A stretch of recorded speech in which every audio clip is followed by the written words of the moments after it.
37-second poem, because the World Poetry Cafe is getting so popular that we could have probably 6 or 7 people during the hour. And even tomorrow, we're really pressed to try to get everybody in, because we've got award winners, prize winners, et cetera, et cetera. So maybe I'll suggest to them 27 seconds. I'm sure that'll go over well. Actually, it was probably one of the better ones. Oh, they were all good, yeah. Anyway, I just wanted, we have around 10,000 World Poetry participants all over the world, and I just wanted to thank them because they're here in spirit with us. And Michael Soma will be coming for a month in February, and we have a big Africa Day celebration in August, so we have people coming, looks like, from all over. So I'd like to go on now and talk about Tony Antonias. He's our world poetry reclamador. And in Latin America, the reclamadors are one step down from royalty. Any party you go to, there's a reclamador. And they're different names, but in Costa Rica they call it reclamador. And when Tony came and read poems, I thought, hey, we have our own. So he's probably the only one in Canada that I know of that is our official reclamador. Tony has been a great supporter of world poetry. I can't thank him enough. Even through hard times and good times, he's been right by our side, promoting, helping, telling me that everything will be all right because I'm falling apart. And he's just been absolutely wonderful. He's also brought a beautiful radio voice to his dissertations, and we cannot thank you enough, Tony. I wanted to give you this rose as a present for Pat, because I'm sure she misses you. But please give a big hand to Tony. He brought their cake, so that may be a bad topic to bring up, I don't know. I don't need that. Okay. Well, good evening, ladies and gentlemen, Ariadne, Your Worship Mayor Jonathan Corte and young Miss Corte, Councillor Johnstone, and everybody else, the previous poet laureate and his wife and my lovely friend looking at me. Sweetie. It's an extremely happy occasion to see you here, Your Worship, for the celebration of the World Poetry's 7th anniversary, and I am forever grateful to see our popular poet laureate Candice James, to whom I owe so much for putting me in touch with world-renowned poets, including someone who is excitingly new to me, Archibald Lampman, Lampman. Archibald Lampman has been described as the Canadian Keats. Very high honor. Unfortunately, he didn't live very long. He was born in 1861 and died in February 1899. I liken him to Mozart, who died in his 30s, and all the music he left behind, how much more he would have done had he been alive. Anyway, I have chosen 2 short works by Archibald Lampman. The first is After the Rain. For 3 whole days across the sky, in sullen packs that loomed and broke, with flying fringes dim as smoke, the columns of the rain went by.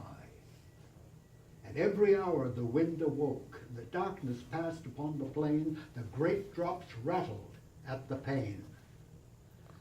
Now piped the wind, or far aloof, fell to a sough remote and dull, and all night long with rush and lull the rain kept drumming on the roof. I heard till ear and sense were full the clash of silence of the leaves, the gurgling of the creaking eaves. But when the 4th day came, at noon, the darkness and the rain were by, The sunward roofs were steaming dry, and all the world was flecked and strewn with shadows from a fleecy sky. The haymakers were forth and gone, and every rillet laughed and shone. Then too, on me that loved so well the world, despairing in her blight, uplifted with her least delight, on me, as on the earth there fell new happiness of mirth and might. I strode the valleys, pied and still, I climbed upon the breezy hill. I watched the grey hawk wheel and drop, sole shadow on the shining world. I saw the mountains closed, unfold. I saw the river's length unfurled, pale silver down the fruited plain, grown great and stately with the rain. Through miles of shadow and soft heat, where field and fallow, fence and tree were all one world of greenery. I heard the robin ringing sweet, the sparrow piping silverly, the thrushes at the forest hem, and as I went, I sang with them. Poem number 2 is another work by Archibald Lampman, Abu Midjan. This has a Syrian connotation. Underneath a tree at noontide, Abu Midjan sits distressed, fetters on his wrists and ankles, and his chin upon his breast. For the emir's guard had taken, as they passed from line to line, reeling in the camp at midnight, Abu Midjan, drunk with wine. Now he sits and rolls uneasy, very fretful, for he hears near at hand the shout of battle and the din of driving spears. Both his hills in wrath and digging drenches in the grassy soil, and his fingers clutch and loosen, dreaming of the Persian spoil. To the garden, over-weary of the sound of hoof and sword, came the emir's gentle lady, anxious for her fighting lord. Very sadly Abu Midjan, hanging down his head for shame, spake in words of soft appealing to the tender-hearted dame. Lady, while the doubtful battle ebbs and flows upon the plains, here in sorrow, meek and idle, Abu Midjan sits in chains. Surely Saad would be safer for the strength of even me. Give me then his armor, lady, and his horse, and set me free. When the day of fight is over, with the spoil that he may earn, to his chains, if he is living, Abu Midjan will return. She, in wonder and compassion, had not heard heart to say him nay. So with Saad's horse and armor, Abu Midjan rode away. Happy from the fight at even, Saad told his wife at meat how the army had been succored in the fiercest battle heat by a stranger horseman coming when their hands were most in need, and he bore the arms of Saad and was mounted on his steed.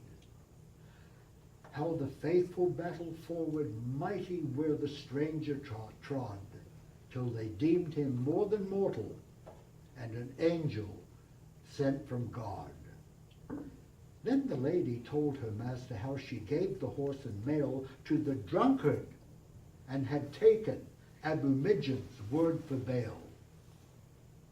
To the garden went the emir, running to the tree, and found, torn with wounds and bleeding, Abu Midjan, meek and bound. And the emir loosed him, saying, as he gave his hand for sign, nevermore shall Saad's fetters chafe thee for a draught of wine. 3 times to the ground in silence Abu Midjan bent his head, then with glowing eyes uplifted to the emir spake and said, while an earthly lord controlled me, all things for the wine I bore. Now since God alone shall judge me, Abu Midjan drinks no more.